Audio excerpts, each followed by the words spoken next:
Olá, seja bem-vindo e bem-vinda a este 4 de fevereiro de 2022. Está no ar o Ouro Fino em Campo, o programa da Ouro Fino, a melhor empresa das Américas Latina e do Sul pela premiação Animal Health. E sextou com produtividade, a gente começa essa edição falando de suinocultura. Giovana Pratali já está com a gente. Oi, Gi! Olá, amigo suinocultor, amiga suinocultora, seja bem-vinda ao Ouro Fino em Campo. Hoje a gente tem a honra de receber a Fernanda Laskowski. Ela é médica veterinária, especialista técnica em suínos e PhD em estratégias de manejo para melhorar o desempenho em leitões de creche. Fernanda, seja muito bem-vinda ao nosso programa. Muito obrigada, Giovana. Eu que agradeço o convite. É uma honra e um prazer muito grande estar aqui com vocês hoje. A gente que agradece. E bom, especialista, é claro, então, a gente precisa trazer um assunto aqui que é muito importante. Hoje a gente vai falar sobre os principais desafios da fase de creche em suínos. E para a gente começar, Fernanda, por que a fase de desmame é o momento de maior estresse aí para o leitão? Sim, Giovana, realmente essa fase é a fase de maior estresse, é a fase mais crítica na vida do leitão, que a gente pode dizer, né? E por que ela seria bastante crítica? Tem vários fatores que acabam deixando essa fase crítica, o próprio desmame, a própria separação da mãe, né? Já é um fator bastante estressante para o leitão. Toda a adaptação que ele vai ter no novo ambiente também, né? O ambiente, todas as modificações do novo ambiente também serão estressantes.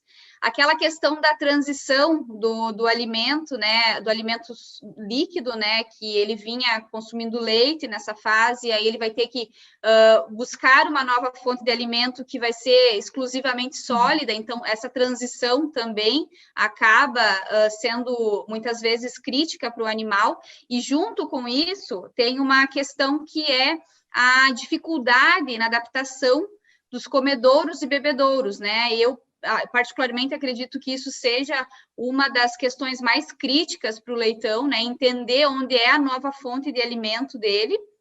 Junto disso tudo também, o produtor sabe, né, que a partir do momento que tu desmama os animais, tu tem que misturar as leitegadas. Então, as sociais que ocorrem nesse momento, as brigas por hierarquia, né? Todas essas questões, elas acabam aumentando, né, esse estresse do animal. E, claro, também é uma fase onde o animal ele vai estar passando por algumas alterações fisiológicas dele, né? Que é alterações aí relacionadas ao trato gastrointestinal, relacionadas a questões de imunidade do animal. Então, tudo isso, né? Todos esses fatores somados acabam, somando aí uma dificuldade e um estresse para o leitão nesse período. Excelente, Fernanda. Já que você falou aí sobre alimentação, a alimentação ela tá ali entre os principais desafios, principalmente ali na fase de transição alimentar dos leitões, né? Como que deve ser a alimentação desses leitões no pós-desmame? E exatamente, é uma fase crítica, como nós comentamos, né? E esse consumo pós-desmame, ele acaba, hoje em dia, ele é até dito como um dos maiores desafios que a gente tem na produção de suínos, né?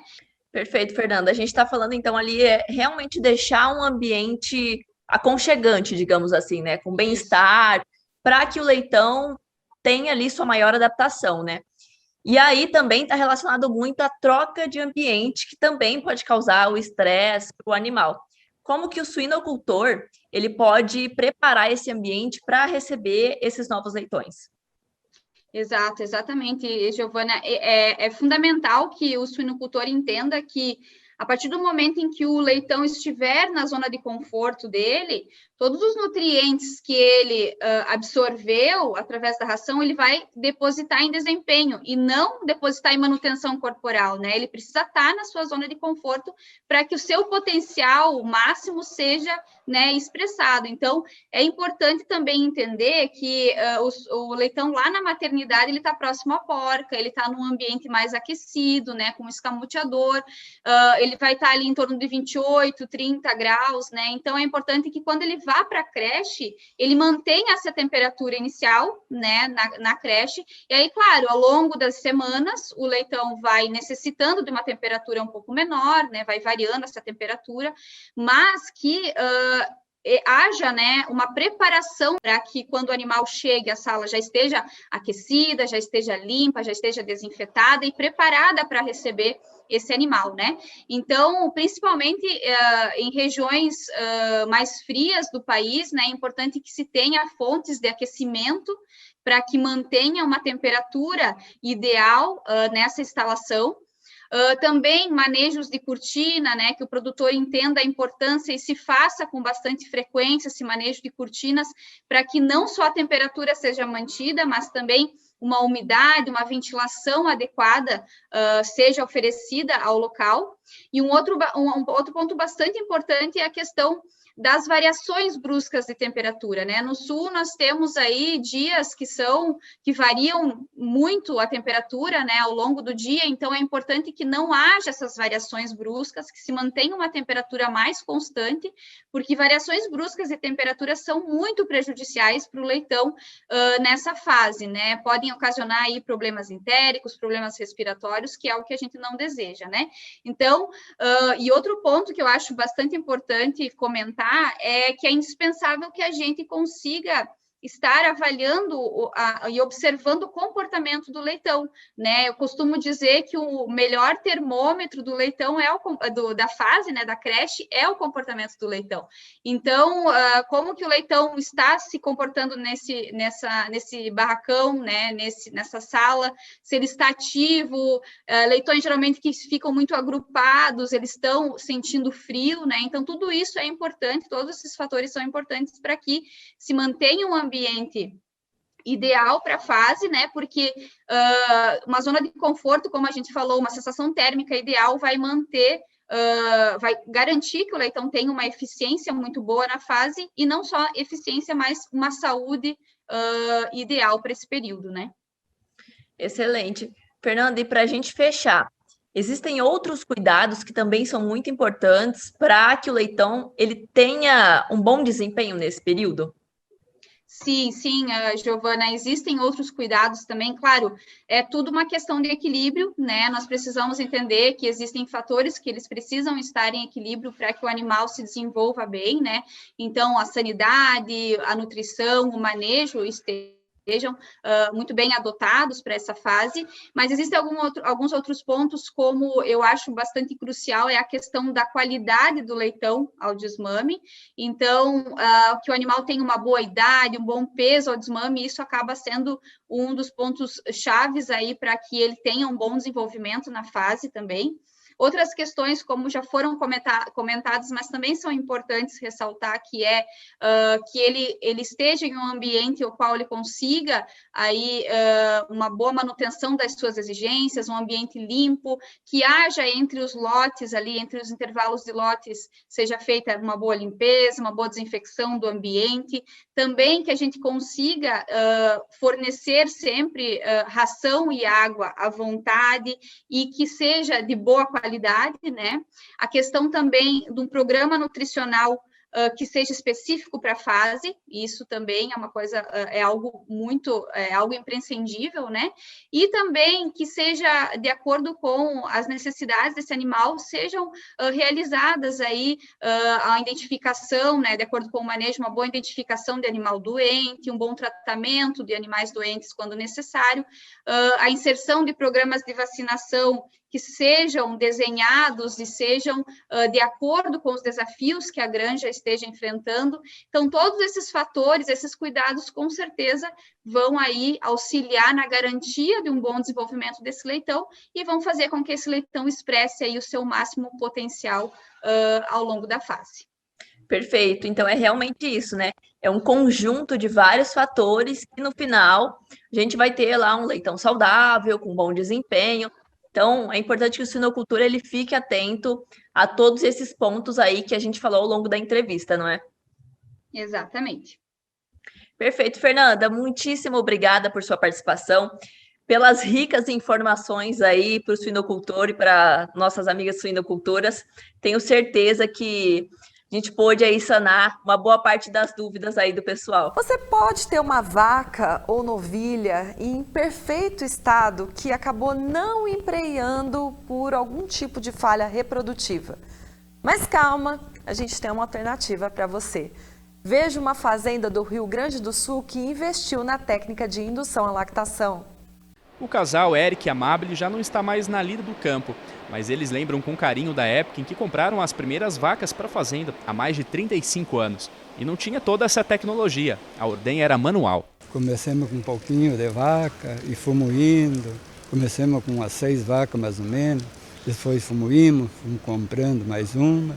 Primeiros anos trabalhamos só na lavoura, tinha uma vaca, 2 de leite, né, mas para o gasto, fazia queijo, depois que foi começado com as vacas. Mas sempre acompanhei ele na lavoura, sempre. A atividade do leite começou a crescer na agropecuária Leve a partir de 1999. Hoje são em torno de 240 vacas em lactação, com produção diária de 8.500 litros de leite. E pensa que a família está satisfeita? A gente vem nesse crescente e quer agora, em final de 2016, chegar a 10 mil litros, que hoje nós estamos com uma média de 8.500 litros dia, né? Queremos chegar a 10 mil litros até o final do ano. Para aumentar a produção de leite, uma das técnicas utilizadas na agropecuária Leve é a indução de lactação. Essa técnica permite que as vacas deem leite, mesmo não tendo parido um bezerro. O protocolo de indução, um dos grandes benefícios desses é a gente conseguir com que esses animais que não estão emprenhando voltar a produzir. O acompanhamento do médico veterinário é importante, principalmente para avaliar quais vacas podem receber a técnica de indução de lactação. A gente tem que ver a sanidade deles, se não tem nenhum problema de casco, se são animais, às vezes, que estão com algum problema de mastite. O bom também é que esteja com score corporal ideal e também que tenha um período seco, que eles tenham um descanso também, como é o normal de uma vaca que tá prenha e queria parir. A técnica de indução de lactação apresenta muitas vantagens para o produtor. Além das vacas voltarem a dar leite, elas podem emprenhar novamente desde que não tenham nenhum problema reprodutivo crônico. É uma técnica que precisa ser aplicada, porque ela dá resultado, porque hoje a reposição de animais é uma parte cara da fazenda. Então, tu conseguindo reaproveitar e não descartar animais de alto valor genético, eu acho que é uma ferramenta extremamente necessária. Se a tecnologia vem para facilitar a vida do homem do campo, aqui na agropecuária Leve ela tem espaço garantido. É extremamente importante a parceria com a Ouro Fino aí, não só na questão além de estar vendendo os produtos que são de muito boa qualidade, de estar aí prestando sempre uma assessoria. Isso é uma troca de informação que sempre vai agregando para a fazenda.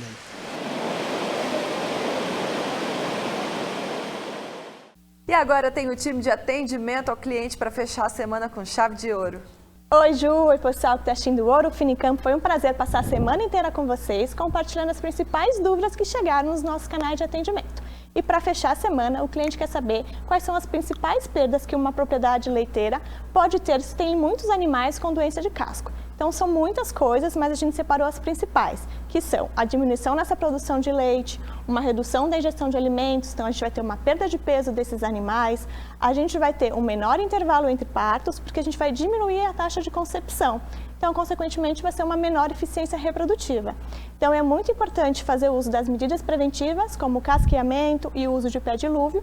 E se você identificar algum animal mancando, é muito importante chamar um médico veterinário para examinar esse animal o quanto antes, para fazer o tratamento, para não acontecer essas perdas.